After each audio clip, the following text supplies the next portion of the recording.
Maraming salamat po sa mahal na Panginoon na pinagkalooban po tayo ng ating mahal na pastor na walang sawang nakaluhod. Nananalangin at nag-aayuno upang patuloy po tayong tingin ng ating mahal na Panginoon sa ating mga panalangin. Nandiyan po ang pag-iingat.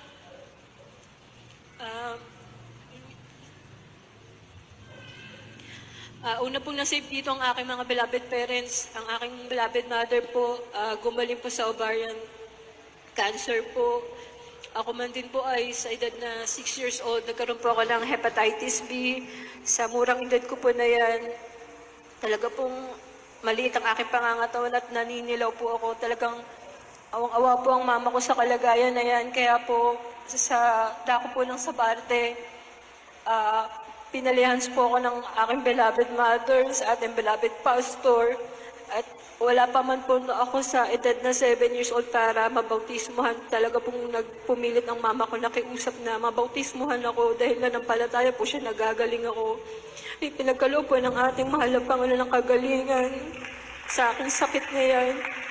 At ngayon ko lang po patotoo na matagal na taon na rin po yung maalala niyo po yung LRT